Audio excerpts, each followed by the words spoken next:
Biologists have discovered the world's oldest animal, and it's been hiding in fish nets. Phil Lindeman with Krystal 93 News. First, sage grouse are again in the crosshairs of the U.S. Forest Service. The Forest Service is rethinking its plan for protecting the fowl in 6 western states, including Colorado. The Associated Press reports that the review comes after a U.S. court agreed with mining companies who said the agency is illegally protecting the bird in Nevada. 2 years ago, the federal government decided sage grouse does not qualify as an endangered species, but instead, feds created land restrictions for hunting, construction, and mining in sage grouse habitat. The Forest Service and Bureau of Land Management are taking public comments on sage grouse protection until January 5th. You can submit your comments online at regulations.gov.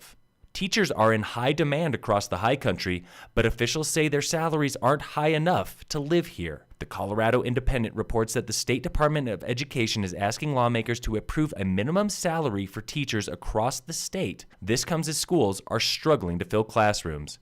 Since 2010, Colorado has seen a 24% drop in the number of college students graduating from state teacher colleges.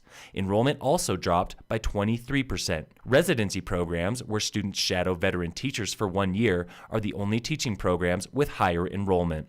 The problem goes beyond enrollment, though. Math and science teachers are in very short supply. Fewer than 200 college students in 2016 graduated with credentials to teach those subjects. Rural districts, like Summit School District, have been hit the hardest, but officials hope minimum salaries will end the trend. They also hope it helps teachers with their biggest challenge yet: cost of living.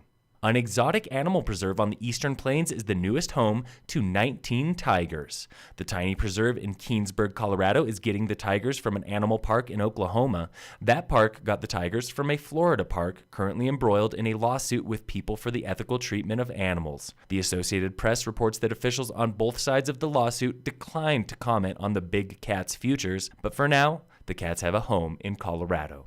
Biologists in Greenland are almost convinced they've discovered the oldest invertebrate in the world. This from the New Yorker: a team of scientists studying the gruesome Greenland shark have finally discovered how old the animal can get. The estimates say the largest sharks could easily be 250 years old. In theory, scientists say the largest undiscovered Greenland sharks could be up to 6 centuries old. Scientists used a new method of carbon dating to estimate the ugly shark's age. The process uses eye lenses taken from sharks caught in fishing nets. Fishermen see the sharks as garbage, but no one is quite sure why they live as long as they do.